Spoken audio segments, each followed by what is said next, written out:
why I was going to create the Hangout.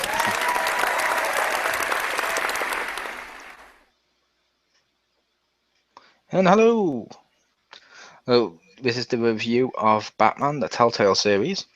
I'm your host for this one, Chriz, aka The Mole. Joining me is James Phoenix. Hello! And this is a look of episode 1. Which, Realm of I liked it. Shadows. Yep. Warning it, there will be spoilers just because the game is entirely story based. Pretty much. I feel the need to have to put that up, spoilers, but yeah. I liked this game. Yeah, it was a lot of fun. I enjoyed it. Yeah, it's a Telltale series, and the difference between this and the recent Telltale games is the recent ones have been like Walking Dead, where you're offers non-important characters to the main story elsewhere, so you can do your own thing and it's fun. Same thing with Game of Thrones stuff. This, you're actually Batman, which then you get to be Batman how you want to be Batman. Yeah, we found that interesting. I was telling our good friend Simon played this as well, and apparently Mo was telling me how the comparisons between all of our different decisions and how our Batmans came out very differently. For example, Mo's Batman ended up being the more violent, gritty type Batman who was, willing to, to break arms and, set an example that he was, willing to do what he had to do. Whereas my Batman ended up being the more non-violent Batman who was willing to, do what he had to do to get information, but not be overly violent. You need to be violent though. They need something to fear. They don't necessarily fear the violence; they have to fear the legend.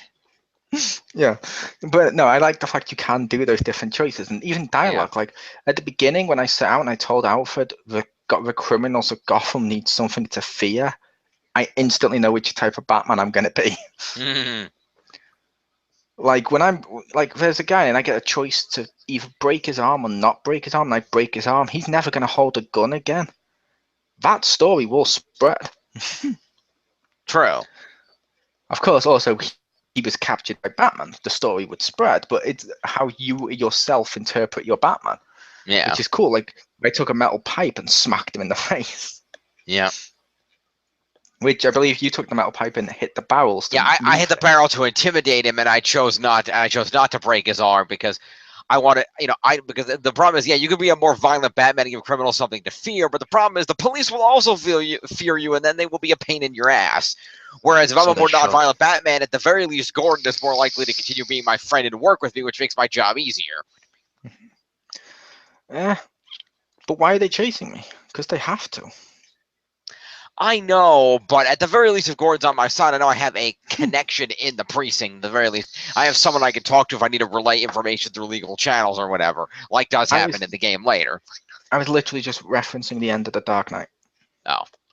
When the kid asks Gordon, why are you chasing him? Because we have to. When he's riding off after he murdered Two-Face. He's not the hero we need. He's the hero we deserve. Exactly. But no, like I said, you get to pick different stuff. Like from the very beginning, you can even pick what color the back computers are and what color the holograms become as a result. Yeah, I like that a lot. I did red. I did blue. Simon did purple. Apparently the purple looked the weirdest. I thought they all looked cool. Like the purple was weird for me just at first because I didn't know it was going to do the holograms because I'm so used to the holograms in Batman being blue. Right. In like detective mode and stuff that I was like, yeah, okay, so it's just going to be blue. I didn't think that what you made the computer would change the hologram so much. And suddenly there's a purple guy like scratching the face off people, and you're like, wait, what just happened? Yeah. It threw me off for a minute when I started doing the holograms, and I had suddenly red dudes, and for a minute I know what was going on. I thought when it came up red that was a sign that I'd done something wrong, and then I realized, oh wait, all my shit's red. Yep, which was pretty fun, and it is worth noting with the what's another thing now with this game, the Batman Telltale series. There's as much focus on Bruce as there is on Batman, which they don't normally do. Yes. And I mean, even from the very beginning, you're Batman on one of his normal Batman missions, and it cuts away to Batman game being patched up and stuff by Alfred as he's trying to basically talk him out of doing it more before his meeting with Harvey, and it keeps flashing between the two, and it sets the tone very well for what the series will be, because Bruce Wayne matters, and a lot of games, like as much as I like the Arkham games, how much do you play as Bruce in that? You don't. Not really. The only time you ever And some play as people Bruce made is the for case the you only play time as you him ever at the beginning when he gets thrown into Arkham, but he's not really yeah Bruce at that point because he acts like Batman straight away. he does that's the You're only not time it's doing ever Bruce Wayne things. yeah. Although my understanding, and I haven't played it, but my understanding is you get to do a lot of some Bruce stuff when you play Origins. A little bit, but like I said, you don't really get to do as much. You don't get to do Bruce things like you do on this, like running of your business ish or talking to friends. Because what makes Batman interesting is always Batman his has no side characters. friends. Yeah, but what makes Batman interesting is his side characters Yeah, and the world around him. true. Batman with just Alfred isn't normally that interesting. He can be, but he's not. It depends what villain he's against and who's around him. Yeah, So having Gordon around him and having like Harvey around him, even yeah. Oswald Cobblepot and Oz. yeah, and seeing Catwoman and Selina and Vicky Vale and stuff, it's cool because it's set this universe up. You've fleshed out the side characters, Yeah, and they can help the story. yeah, and I liked how some of the in the story the decisions come back and affect the story later on. Like, for example, another thing we had different was where there's a scene where you're in Wayne Manor having a campaign party for Harvey Dent, and Carmine Falcone and his goons walk in, and you have a series of decisions where you can either be nice to Falcone, welcome him, shake his hand, make deals with him, or you could choose to just kind of be, I don't really care, or you could be like me and just actively piss him off and tell him to fuck off. At which point you get a very different reaction. Like, for example, when it got near the end, there's a news report from Jack Ryder where he's talking about this scandal with Bruce Wayne, and it shows you, first of all, one of them whether you shook his hand at one point. I didn't. And then the other one of a scene of where you give a speech at a press conference about it, which my choice is about, the Waynes would never ally with organized crime. And so it's cool how those kind of come back and you see the end result of some of your decisions. Yeah, and you're constantly seeing them on the news and stuff, and on even the newspaper. Like when you go to find Oswald and you click the newspaper, the picture on the floor is you shunning. For you, it was you shunning Falcone. For me, it was me shaking his hand. Yeah. Because I played my Bruce, where Bruce is a disguise, so he's going to go out of his way to not be Batman. Therefore, he's making jokes like "Hi, Bruce" when he says "Say hi, Bruce." And I like to make an entrance. He shakes Falcone's hand. He chalks his cue, but secretly, he does make some stuff. Like at one point, Falcone gave a speech about, "I have to do what's necessary to make the city great. Do you even understand that?" To which my Bruce just sort of leans in a little bit and goes, "I understand completely." Which, in the context of me being friendly to him, it means, oh, he understands me. In the context of what we know, it's because he's Batman. Which I like, and I really loved being able to pick a slogan for Harvey and picking a new face for Gotham. Yeah, that was great. I picked that one too. Everyone picked that one. I don't know why. It was just really funny. It I was was. surprised there was no "I believe in Harvey Dent" for the reference to the film. I thought they might have thrown that in there, but yeah, what they had was still good. it was good. And Catwoman's got the cool gadget to go up the wall and stuff, which comes into play. And they've done a good job with Catwoman, where she feels like Catwoman. Yeah, and then I like how there's a point where you meet her later and she already instantly realizes who you are. You have the option of either acknowledging it and talking to her about the dealings, or you could try to deny it. But she already knows that she's going to talk to you anyway. Yeah, and I like the voice acting is great. Like, what's his name? Troy Baker does a great Batman, and Is that who that is? Nice. And I love this Batman has the thing where he clicks the side. It's the voice modulator. Yeah. So therefore, they can keep it all consistent, which is good for the Batman voice, and hard to decide it's him. Yeah. I like that. And you also get some great dialogue in there too, like, "I won't break, your bones will." And it's like, oh, it's so Batman. Yeah. The only reason my Batman is because your Cal's eyes also glow the color of your computer shit, so my Batman gets red glowing eyes and he looks kind of evil. Yeah, he does whenever he's doing the scanning of the environment. Otherwise, yours also gets white eyes. Yeah, well, they all get white eyes, but yeah. Oh, that's cool. Mine has to hide behind blue eyes. Yep. And I get all these decisions and they affect different things. And then later on, you get to use I'm going to look at the crime scene and match up these pieces of evidence to show what happened. And then later on, I'm going to match up these goons to the environmental areas to show how I'm going to do a plan of attack when I run in here. And one thing I didn't like is it's a lot of QuickTime games, and I'm never good at QuickTime games, so I missed a lot of button presses and a lot of things. Some of them let you go through, except for a couple specific ones, like one at the end where you'll get shot if you don't hit it right. But yeah, the QuickTime events just went by way too quickly, and I had time, reflexing enough to do those. Which I can understand that.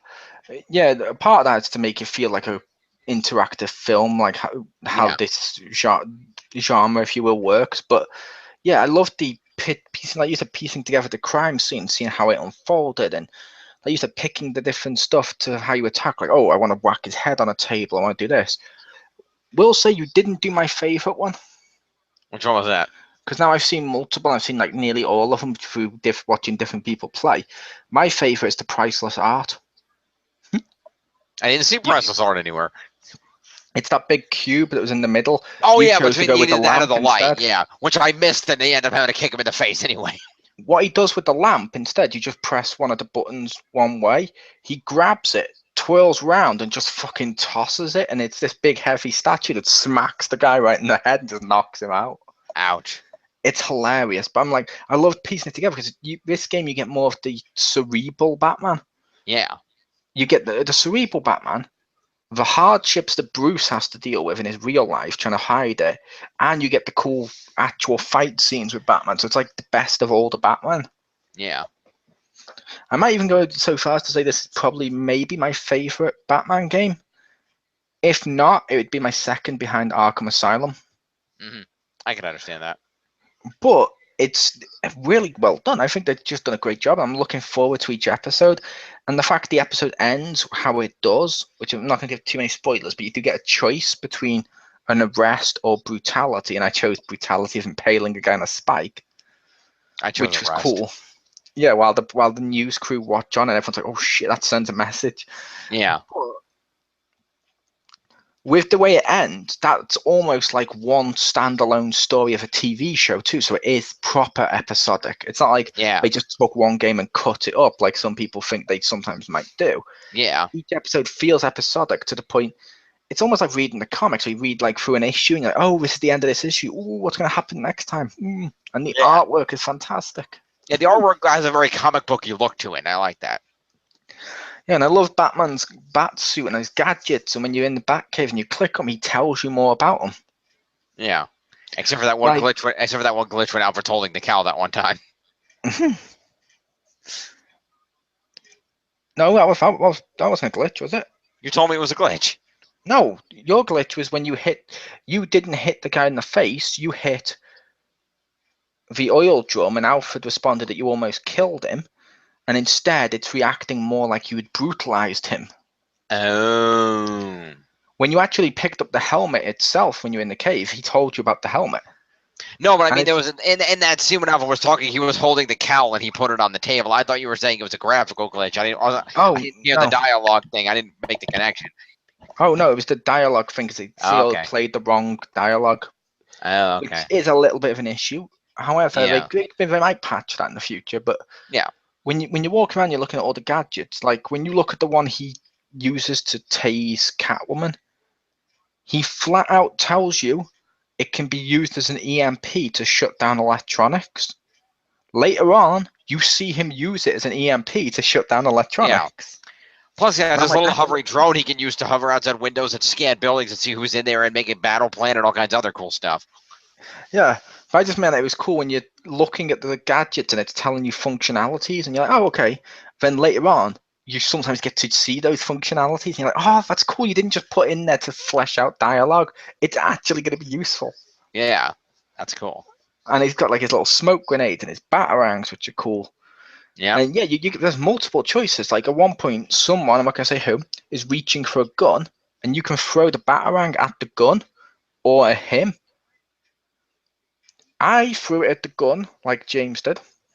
Mm-hmm. Simon threw it at his hand, and it stuck straight in the dude's hand, Ooh. which was really cool. because that was like one of the few times my Batman showed more of a strength. I was like, okay, well, what should I do? I'm like, no, you know what? I'm gonna throw it at the gun, because if I take out the gun, he won't just pick it up with the other hand. Yeah. Which that's part of the cool thing about this, is you have to think as Batman. It's what do you think Batman is, and how do you want to play that Batman? Which is really fun. Incredibly fun. Yep. Did you have anything else to add, Jim? Just this was a very different Batman than Batmans that I've played before, and I think it was a really interesting way to explore both Batman and even more so the Bruce Wayne aspect of how he interacts with his world in terms of that persona versus Batman. And I thought that was really unique and cool. And I just loved how the decisions would come back and affect things down the road. It's just a lot of fun. And while that doesn't take anything away from a game like, say, Arkham Asylum, which has a little bit more combat and is a little bit more, you still have your detective mode and there's still different things, but it's like slightly different type of game. They're both a lot of fun. But I feel like this one was just something different that we hadn't seen before, and I think that's what makes it good. Is it's something unique in and of itself. Yeah, I can agree. Because like Arkham Asylum, you have more stealth sections and stuff like that. Yeah, there's more But stealth. Arkham City, it's more holding one button to block. Yeah. But if you enjoy them, their stories are still good on those ones. They're just very different things. Like this is more like an interactive movie. But with the choices, I find this one seems to be more engaging. Yeah, I can see that. Like when I was watching it with Simon, the amount of times he squeed or over and thought about stuff like, oh God, no, okay, I've picked this, and he explained to me why he chose that, and it was so psychological. It's so much more fun. But obviously, they're two different genres. One's Assassin's Creed, one's Monkey Island. Yeah, It's hard to compare the two. it is. Which does go so far as to show the diversity of this character. Oh, very much so. Because you can easily have a Batman game that's like the Assassin's Creed style Arkham series, the interactive movie, the Telltale ones, or even the beat 'em up games like the old Brave and the Bold game on Wii, which is highly underrated. Indeed. I also think that with this kind of thing, with this kind of game, you can easily turn this into other heroes, like for example, a Superman game with this kind of decision making as Clark Kent and everything else. Because Superman is generally an equally, if not more, moral character than Batman. So that'd be a whole nother type of situation where you're trying to maintain the Boy Scout personality, but certain anger or whatever else. Do you snap Zod's neck type of deal. Yeah, see, this one would work more for Superman, I feel, as I don't think more than Batman, before people think I'm saying that. I think this would work more for Superman than some other heroes for one other reason. Okay. Superman's bulletproof. And everything proof. So for a game being everything proof isn't exactly an interesting game. They did a good job with Superman Returns with the city's health bar, but with this one, his moral choices, like, oh, do I actually go to save Lois or do I go to stop the bomb? Yeah. And stuff like that. That would be what impacts Superman, which we like Superman himself. It's the morality that weighs him down more than the brute force. So it would lend itself to Superman. I'm looking forward to seeing what they do with the Marvel one next year, which I may have to review with Jim. Oh yeah. But we will be doing these reviews after each episode. We don't know how long after each episode, but we will be doing them for each one. So you can see as we progress how we feel about the series. But also major props to the Batmobile. Transforming from sports car into Batmobile, which that was awesome. Yes, it's an awesome scene. That was great. And I love how much Alfred's like trying to be the moral center like he normally is. And there's even a part where you can, if you choose to, rip up his family's tickets. I chose not to. Because at the end of the day, Batman's always drove by that. I don't think he'd rip up the tickets. Yeah, exactly. But if you want, sorry, you go. I was shocked that was even a choice. Yeah, I think that's there. So if you want it to be a complete asshole Batman, you can. Because at the end of the day, it's your Batman.